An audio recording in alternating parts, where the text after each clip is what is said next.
918 people dead in one afternoon in a jungle in South America, most of them American citizens, most of them there by choice, and almost all of them dead within 60 minutes of a single command from a single man. Not a bombing, not a war, not a natural disaster, a voice on a loudspeaker, a vat of cyanide mixed into flavor aid, and 918 people who were told this was the most revolutionary act they would ever perform. 909 died from the poison at the compound. 9 more were murdered at a jungle airstrip 12 miles away. This is Jonestown, November 18th, 1978. And it remains to this day the largest single loss of American civilian life in a deliberate act in history, until September 11, 2001. James Warren Jones was born on May 31, 1931, in Crete, Indiana. A poor family, a strange child. Neighbors described a boy unusually preoccupied with death and religion from his earliest years. He staged funerals for animals. He preached to other children in the street. He read scripture with an intensity that made adults step back.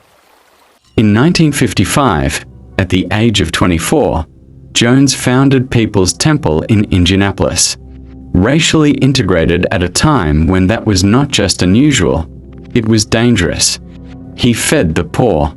He housed the homeless. He marched for civil rights. From the outside, People's Temple looked exactly like what the world needed. That was not an accident. Jim Jones understood, from the very beginning, that the best way to build absolute power was to begin with absolute good. By the 1970s, People's Temple had moved to San Francisco. And in San Francisco, Jim Jones became something more than a preacher. He became a political force. Mayor George Moscone, Assemblyman Willie Brown, Governor Jerry Brown, all photographed with Jones, all publicly praising People's Temple. He delivered votes. He organized communities. He was, by 1976, one of the most politically connected religious figures in California. Inside People's Temple by the mid-1970s, something was very wrong. Members signed over their assets, their wages, their savings, their property. They wrote false confessions, documents detailing crimes they had not committed, which Jones held as leverage to prevent them from leaving.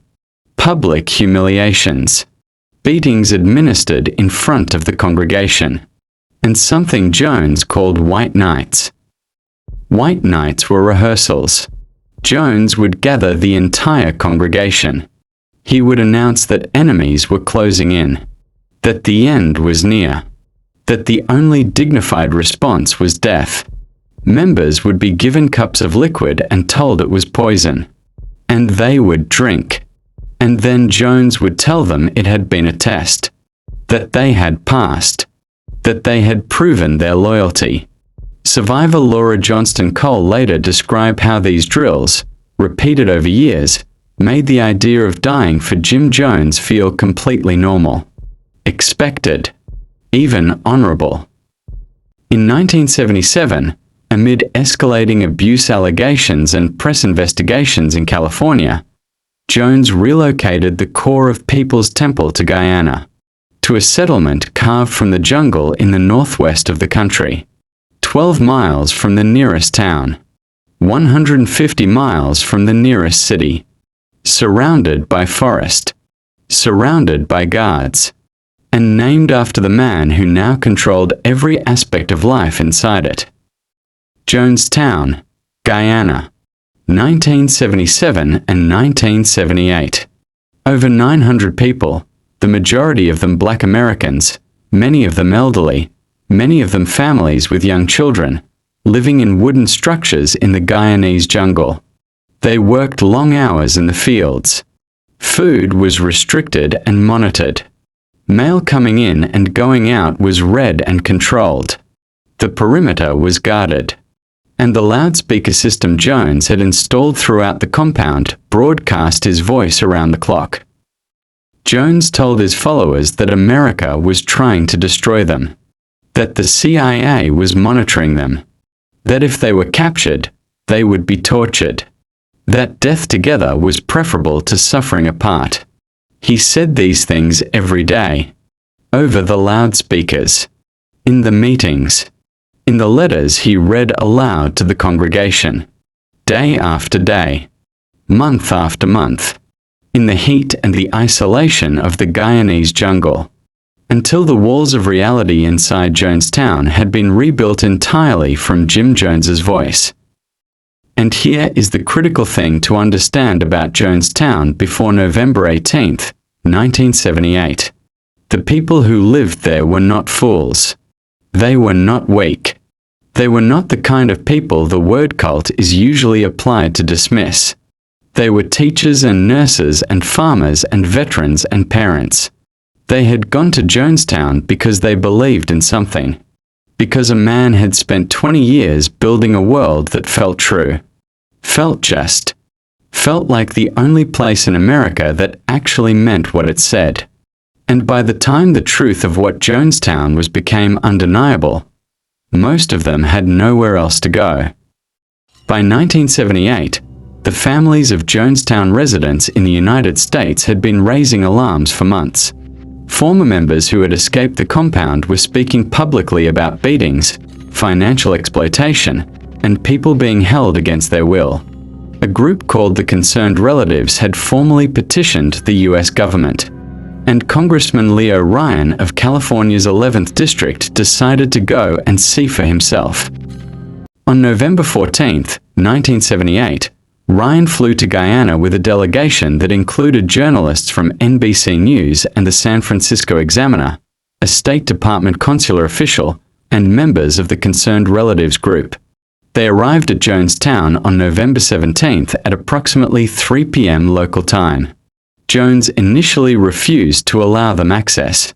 He was eventually persuaded. That evening, November 17th, Jones arranged a performance for the delegation. Residents sang, danced, prepared food, told Ryan and the journalists that they were happy, that they were free, that Jonestown was everything Jones had promised it would be. Ryan, by the end of that evening, said publicly that what he had seen was impressive. He said he thought many residents genuinely seemed content. He meant it. He had seen what Jones had designed him to see. But in the crowd that night, something else was happening. In the spaces between the performances, between the songs and the speeches, people were pressing small pieces of paper into the hands of journalists, into the pockets of Ryan's aides. The notes all said versions of the same thing. Please take us with you. We want to leave. We are frightened. By the morning of November 18, 1978, 14 residents had formally told Ryan's delegation they wanted to leave. 14 people out of more than 900. But those 14 represented something Jim Jones understood was existential. Public defection. With journalists. With cameras. On the record. 14 people walking away in front of the world was the thing that could unravel everything. And Jones knew it. Witnesses present that morning described Jones as a man coming apart. His speech to the delegation rambling. His eyes unfocused. He had spent years constructing a world inside that jungle compound, and now a U.S. congressman and a group of journalists and 14 of his own people were about to walk out of it and take the truth with them. The look on his face, according to those who saw it, was not anger. It was the look of a man calculating what came next. At approximately 4:30 p.m. on November 18, 1978, Congressman Leo Ryan, his delegation, the 14 defectors, and the journalists arrived at Port Kaituma airstrip, 12 miles from Jonestown. 2 small planes were waiting, a Cessna and a Twin Otter. People began boarding. A Jonestown tractor arrived at the edge of the airstrip. On the trailer behind it were armed members of Jones's security force. They opened fire without warning. Congressman Leo Ryan was shot multiple times and killed. He was 43 years old and became the only U.S. congressman assassinated in the line of duty in American history. 3 journalists were shot and killed. Don Harris of NBC News, Bob Brown, his cameraman, who kept filming until the moment he was shot, and Greg Robinson of the San Francisco Examiner. A defector named Patricia Parks was also killed. 9 others were wounded, including Ryan's aide Jackie Spire, who was shot 5 times and lay on the airstrip for 22 hours before rescue arrived. Reporter Tim Reiterman survived. Defector Vernon Gosney survived. They escaped on one of the planes to Georgetown. At Jonestown, Jim Jones knew what had happened at the airstrip, and he knew what it meant. At approximately 5 p.m. on November 18, 1978, Jones assembled the entire population of Jonestown in the Central Pavilion.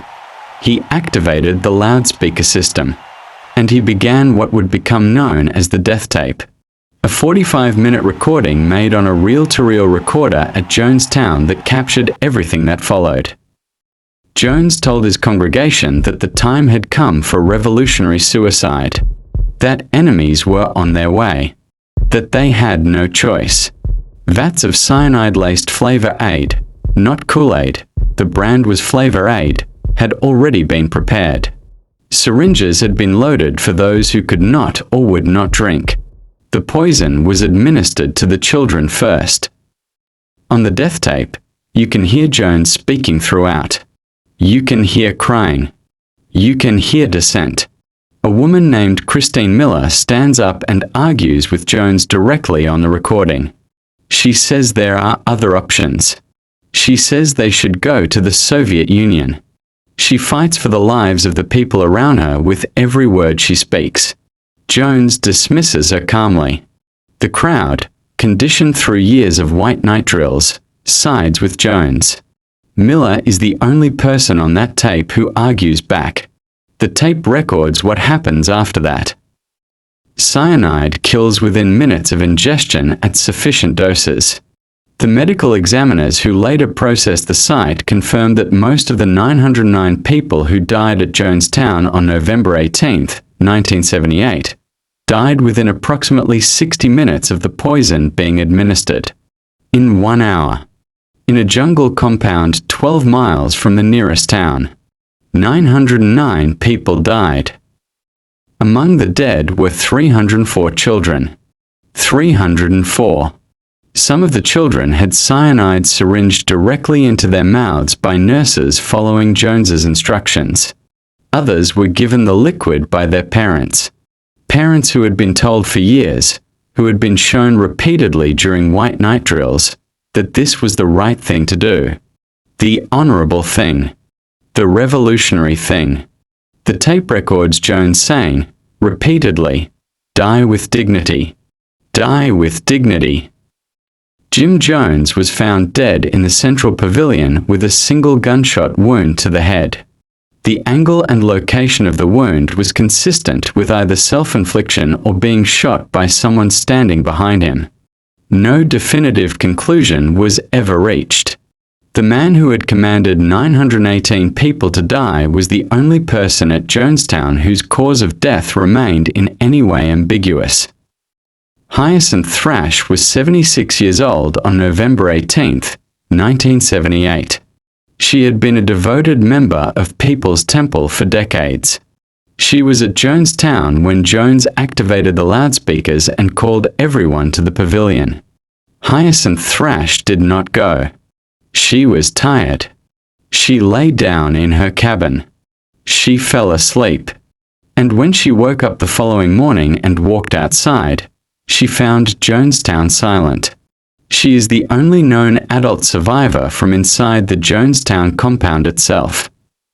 At the airstrip in Port Kaituma, Jackie Spire, Ryan's 28-year-old aide who had been shot 5 times, lay on the tarmac through the night. She was evacuated the following day and survived. She would go on to serve in the United States Congress for California for over a decade, the same seat once held by Leo Ryan. Tim Reiterman, the journalist shot at the airstrip, survived and later wrote the most comprehensive account of People's Temple ever published. Survivor Laura Johnston Cole, who was not at Jonestown on November 18th, spent years afterward trying to explain to people what People's Temple had been, what Jones had built. She described the white night drills not as obvious manipulation but as something that had felt, inside the world Jones constructed, entirely logical, entirely necessary. She said, "We were not stupid. We were not weak. We were people who believed in something. And he knew exactly how to use that." In the years and decades after Jonestown, theories emerged that the CIA had been involved, that Jim Jones had connections to government intelligence programs dating back to his childhood, that what happened at Jonestown was not a mass suicide but a government operation, a test, an experiment, a cleanup. The verified record on this is specific. In 1980, the House Select Committee on Intelligence conducted a formal investigation into whether the CIA had any involvement in or prior knowledge of the events at Jonestown. Their finding was explicit: no CIA involvement, no prior knowledge. The claims connecting Jones to figures like Dan Mitrione, a police trainer, not a confirmed CIA operative, are unverified. The documents that were withheld and cited as evidence of cover-up were subsequently declassified. They contained nothing that substantiated the conspiracy theories. What the evidence supports is this: Guyanese and United States authorities investigated promptly and openly. Autopsies confirmed cyanide as the cause of death. The death tape exists and is publicly accessible. The records exist. The survivors testified. What happened at Jonestown on November 18th, 1978 was not a government conspiracy. It was something in many ways more disturbing than that. It was one man. And the 23 years he spent building the conditions that made one afternoon in a jungle possible. 918 people did not die because they were gullible. They died because a man spent 20 years learning exactly how to build a world inside a world. A world with its own language, its own logic, its own definition of loyalty and betrayal and love and death. Jim Jones did not snap. He did not become suddenly dangerous. He constructed danger, brick by brick, year by year, relationship by relationship, until the architecture of control was so complete that 900 people drank poison in a jungle because the voice on the loudspeaker told them it was the right thing to do. The children did not choose. 304 children had no white night drills to condition them, no years of sermons to process. They were given poison by adults who had been told this was mercy. That is the part of November 18th, 1978, that every analytical framework, political, psychological, conspiratorial, struggles to accommodate. The children. The jungle has reclaimed most of Jonestown now. The structures are gone. The fields are overgrown. If you visited the site in the northwest of Guyana today, you would find very little evidence that anything had stood there at all. The jungle, unlike the historical record, does not preserve what happened. It simply grows over it. The question that Jonestown leaves behind is not whether Jim Jones was evil. That is settled. The question is how. How did a man in a progressive American city in the 1950s, doing genuinely good work, become someone who ordered the deaths of 918 people, including 304 children, 23 years later? What was the mechanism? What were the steps? Because they were steps. Each one of them visible in retrospect. Each one of them either missed or ignored by institutions and officials who were watching. Mayor Moscone knew. Willie Brown knew. Governor Brown's office knew. The State Department had received reports. The concerned relatives had filed documents. The press had published investigations. Leo Ryan had gone to Guyana because the institutional response to everything that had been documented about Jonestown had been, for years, insufficient. Ryan went because no one else with the power to act had acted.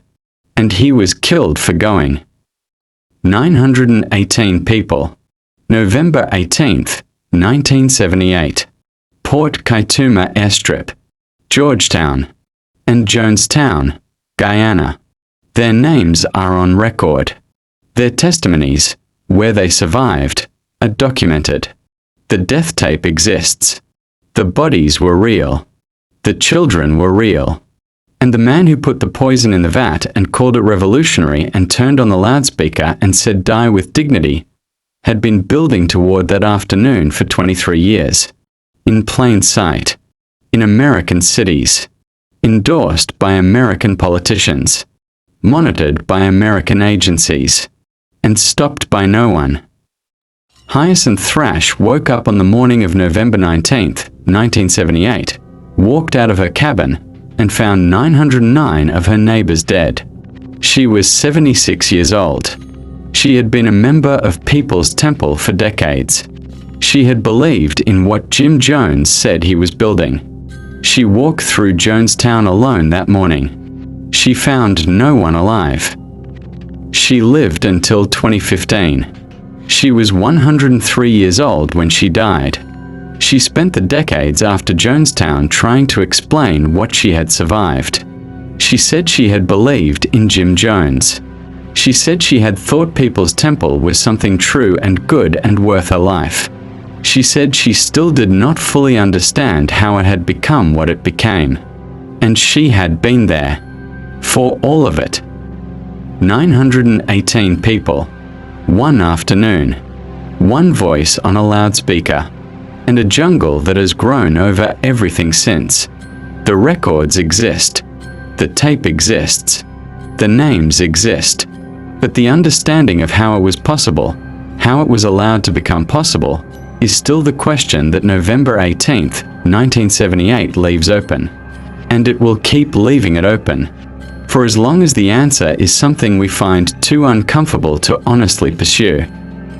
Microphone hash, if this case left you with more questions than answers, that was not an accident.